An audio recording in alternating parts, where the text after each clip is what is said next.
ശിവഗിരിക്കുന്നിന്റെ വടക്കേയറ്റത്തുള്ള മറ്റൊരു കുന്നിന്റെ ചരിവിൽ ഉദാരമനസ്കനായ ശ്രീ ഗംഗാധരൻ മുതലാളി ഒരു തുണ്ട് ഭൂമി ഗുരുവിന് വാഗ്ദാനം ചെയ്തു.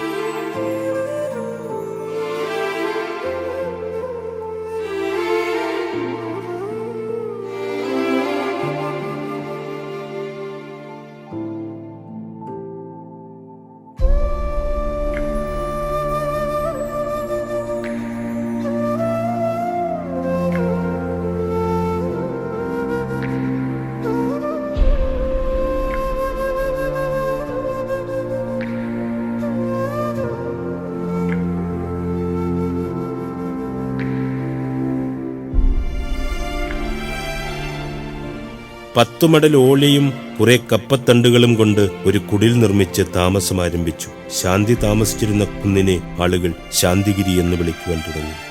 ശാന്തിഗിരി ആശ്രമത്തിന്റെ തുടക്കം അതായിരുന്നു.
ഗുരു ശിവഗിരിയിലായിരുന്നു ഒരു ദിവസം പട്ടാളി സ്വാമികൾ. ഗുരുവിനെ അന്വേഷിച്ച് വർക്കലയിൽ വന്നു. തുരപ്പിന്റെ മുൻവശത്ത് നിന്നിരുന്ന വലിയൊരു പറങ്കിമാവിന്റെ ചുവട്ടിൽ അദ്ദേഹം ഇരുന്നു. വിജയനെ അയച്ച് ഗുരുവിനെ വിളിപ്പിച്ചു. ഗുരു വന്നപ്പോൾ അദ്ദേഹം പറഞ്ഞു, നീ ഇവിടെ നിന്നും എങ്ങും പൊയ്ക്കളയരുത്. ഇവിടെ നിന്നും നിനക്കൊരു മാറ്റമുണ്ടാകും. എല്ലാം ഇവിടെ നിന്ന് കിട്ടും. ഞാൻ നിന്നെ കാണേണ്ട കാര്യവുമായി വന്നു. ഞാനൊരു വലിയ യാത്രയ്ക്ക് തിരിച്ചിരിക്കുന്നു. വരാൻ താമസിക്കും. ഇത്രയും പറഞ്ഞുകൊണ്ട് അദ്ദേഹം ഒരു രൂപ കൊടുത്തതിന് ശേഷം അവിടെ വിട്ടുപോയി.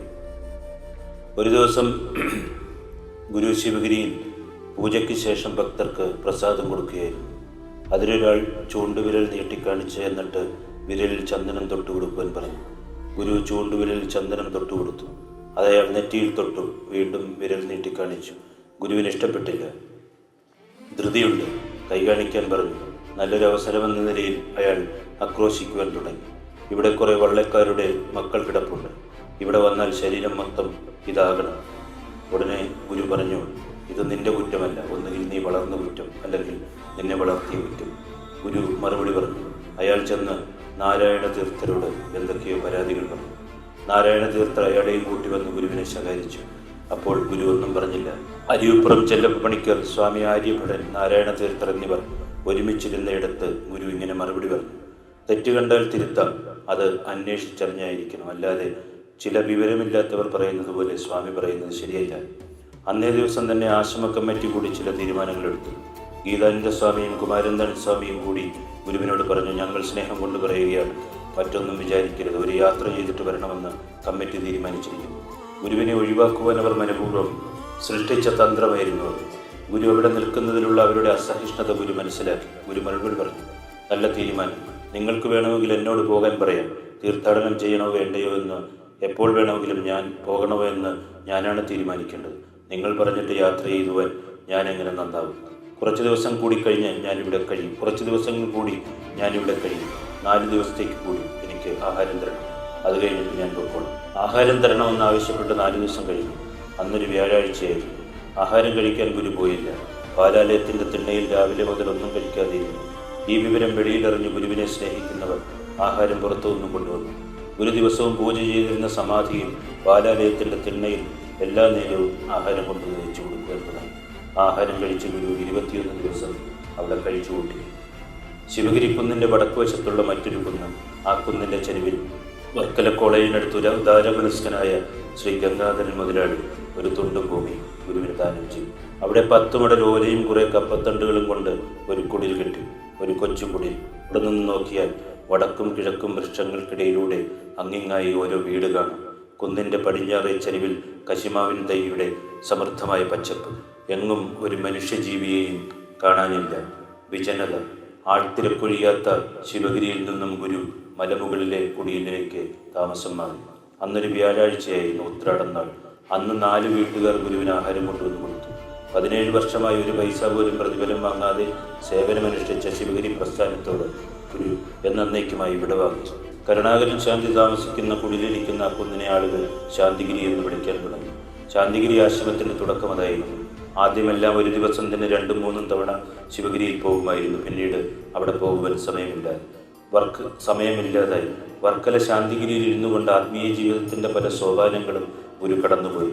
ഗുരുവിൻ്റെ സ്വതന്ത്രമായ ആധ്യാത്മിക പ്രവർത്തനങ്ങൾക്ക് നാട്ടുകാർ വളരെ പേർ സഹായം ചെയ്തിട്ടുണ്ട്. അതിൽ പ്രത്യേക പരിഗണന അർഹിക്കുന്നവരാണ് വിദ്യാധരൻ കണക്കൻ, ശ്രീ ഗംഗാധരൻ മുതലാളി, ഗോവിന്ദൻ സാർ, സഹദേവൻ എന്നിവരുടെ കുടുംബം. ഇവിടെ നിന്നും പോകരുതെന്നാണ് ഗുരുവാക്കനുസരിക്കണം. ആ വാക്കിനെ പ്രമാണമാക്കിയാണ് ഗുരു ശിവഗിരിയുടെ പരിസരത്തു നിന്നും വിട്ടുപോകാതെ അവിടെ തന്നെ ഉറച്ചു നിന്നത്. ഇവിടെ നിന്നും പൊയ്ക്കൊള്ളരുതെന്ന് പറഞ്ഞ് പട്ടാണിസ്വാമിക്ക് പോയതിനു ശേഷം ഇപ്പോൾ 6 മാസം കഴിഞ്ഞിരിക്കുന്നു. ഇതുവരെയും തിരിച്ചു വന്നില്ല. പട്ടാണിസ്വാമിയെ കാണാൻ ഏതാനും ദിവസം അന്വേഷിച്ചു. ഏതായാലും അന്വേഷിച്ചു പോകുവാൻ ഗുരു ഉറപ്പിച്ചു. അദ്ദേഹം സാധാരണ താമസിക്കുന്ന കടപ്പുറത്ത് ചെന്ന് നോക്കി. ഭാഗ്യം, അദ്ദേഹം അവിടെ തന്നെയുണ്ട്. ഗുരുവിനെ കണ്ടപ്പോൾ പട്ടാണിസ്വാമി പറഞ്ഞു, നിനക്ക് അനുഭൂതി വന്നില്ലല്ലോ, ഇനി അനുഭൂതി വരുത്തിയിട്ട് പോയാൽ പിന്നെ ഗുരുവിൻ്റെ കൂടെ ഏറെ നാൾ കഴിഞ്ഞു. പിന്നീട് അവധൂത വൃത്തിയുടെ കാലമായിരുന്നു.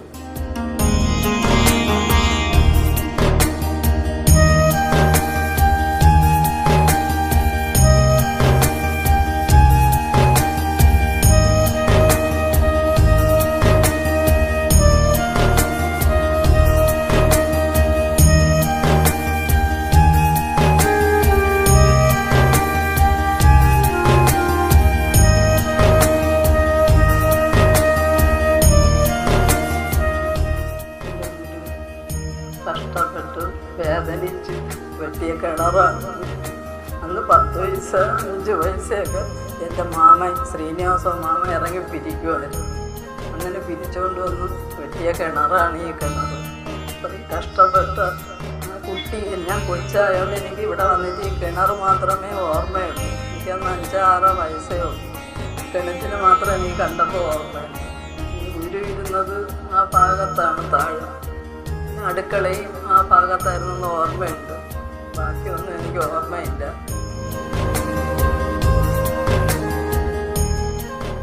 അത് ഗംഗാധര മുതലാളി എന്ന് പറയുന്ന ആൾ ഈ പുഷ്പം വക്കീലിൻ്റെ അല്ലെങ്കിൽ പോത്തങ്കോട്ട് സുന്ദരം വക്കീലിൻ്റെ അച്ഛനായിരുന്നു. അങ്ങനെ അച്ഛൻ പറഞ്ഞു, നീ വിഷമിക്കേണ്ട, എൻ്റെ ഈ പെരേടത്തിൽ ഒരു കുടിൽ കെട്ടി ഗുരുദേവനെ വെച്ച് പൂജിക്കണമെന്ന് പറഞ്ഞു. ഗുരുദേവനെ 5 നേരം ഈ അടുത്ത വീടുകളിൽ നിന്നൊക്കെ ചെമ്പരത്തി പൂവും തുളസിയിലയും കൊണ്ടുവന്ന് 5 നേരം പുഷ്പാഞ്ജലി നടത്തുമായിരുന്നു. അങ്ങനെ ഗുരു കൊടുത്ത ശ്രീനാരായണ ഗുരു കൊടുത്ത വരമാണ് കരുണാകര ഗുരുസ്വാമിക്ക്. അവസാനം ഇവിടെ നിന്ന് വലിയ ആൾക്കാരെയൊക്കെ അസുഖങ്ങളൊക്കെ മാറ്റും. ഇവിടങ്ങളിലുള്ളവർക്ക് ആർക്കും അറിഞ്ഞുകൂടായിരുന്നു. കടയ്ക്കവരിൽ നിന്ന് ജനങ്ങൾ ഇവിടെ വന്നു സ്വാമിക്ക് ഒരു ഊട്ടുവരെ താഴെ കെട്ടിക്കൊടുത്തു. അവിടെ അവർ കഞ്ഞി വീഴ്ത്തും, ഭക്ഷണമൊക്കെ ഉണ്ടാക്കും. താഴെ വെള്ള സൗകര്യം ഇല്ലാത്തതുകൊണ്ട് താഴെ തോടുണ്ട്, അവിടെ പോയി കുടിക്കുമായിരുന്നു. അങ്ങനെ ഇരിക്കുമ്പോൾ കുറച്ച് ആവാസന്മാർ ഇവിടങ്ങളിലുള്ളവർ സ്വാമീനെ വരട്ടെയും ഇവിടങ്ങളിലുള്ളവർ അറിഞ്ഞില്ല. അങ്ങോട്ട് ദൂരോട്ടുള്ള പിള്ളേർ അടിക്കാനൊക്കെ വന്നു. അങ്ങനെ സ്വാമി അങ്ങ് ഒരു ദിവസം രാത്രിയിൽ എല്ലാവരും കൂടി പോത്തങ്കോട്ടത്തേക്ക് പോയി. പോത്തങ്കോട്ടുള്ള പുരയിടങ്ങളും എല്ലാം ഈ ഗംഗാധര മുതലാളിയുടെയാണ്. എൻ്റെ ഒരു മാമനാണ്, എൻ്റെ അമ്മയുടെ സഹോദരനാണ്. മാമൻ തന്ന വകയിലാണ് ഞങ്ങൾക്ക് 60 സെൻറ്റ്. അതിൽ 12 മക്കൾക്ക് ഓഹരിയുണ്ട്. അതിലാണ് താമസിക്കുന്നത് ഇവിടെ അടുത്ത്. ഇവിടെ ഇപ്പോൾ പുഷ്പം വക്കീലിൻ്റെ ഗംഗാധര മുതലാളിയുടെ മകൻ, മൂത്ത മകൻ പുഷ്പം വക്കീലിൻ്റെ മകനും കുടുംബവും ഇവിടെ താമസിക്കുന്ന. പുഷ്പം വക്കീൽ മരിച്ചുപോയി, 2.5 വർഷം ആവാറായി. കണ്ടിട്ടുണ്ട് ഞാൻ. ഗുരു എന്നും പിന്നെ ഭിക്ഷ എടുത്ത് പായസം വയ്ക്കുമ്പോൾ ഇവിടെ അന്യജാതിക്കാർ കുട്ടികൾ പായസം കുടിക്കാൻ വരുമ്പോൾ ഞാൻ പായസ പാത്രത്തിൽ മണ്ണ് വാരി എറിഞ്ഞെന്ന് പറഞ്ഞിട്ട് എൻ്റെ താഴെയാണ് എൻ്റെ അമ്മയുടെ വീട്. അവിടം വരെ എന്നെ അടിച്ചടിച്ച് കൊണ്ടുപോയി ഗുരു. പിന്നെ 12 വയസ്സിൽ എനിക്ക് തലയ്ക്ക് സുഖമില്ല വന്നപ്പോൾ ഈ 17 വയസ്സായപ്പോൾ അമ്മ ഗുരുദേവൻ പോത്തൻകോട്ട് ആശ്രമത്തിൽ കൊണ്ടുപോയി അവിടെ ഭജന ഇരുത്തി. അവിടെ വെച്ച് എനിക്ക് എല്ലാ രോഗങ്ങളും മാറി. അമ്മ അവിടെ ഒരു വിളക്ക് നേർന്നു, അമ്മ വാങ്ങിച്ചു കൊടുക്കാൻ കഴിഞ്ഞില്ല, അമ്മ മരിച്ചുപോയി. ഞാൻ പിന്നെ പോയിട്ടില്ല. സുന്ദരം വക്കീലിൻ്റെ മകളെ കല്യാണത്തിന് പോയപ്പോൾ ഞങ്ങൾ എല്ലാവരും വരുമെന്ന് ഗുരു ശിഷ്യന്മാരടുത്ത് പറഞ്ഞു. അവിടെ ചെന്നപ്പോൾ എല്ലാവരെയും അങ്ങ് കയറ്റി വിടണമെന്ന് പറഞ്ഞ് ഞങ്ങൾ ചെന്ന് നമുക്ക് ആപ്പിളും ഓറഞ്ചും എല്ലാം തന്നു. അതൊക്കെ കഴിച്ച് ഞങ്ങൾ വന്നു.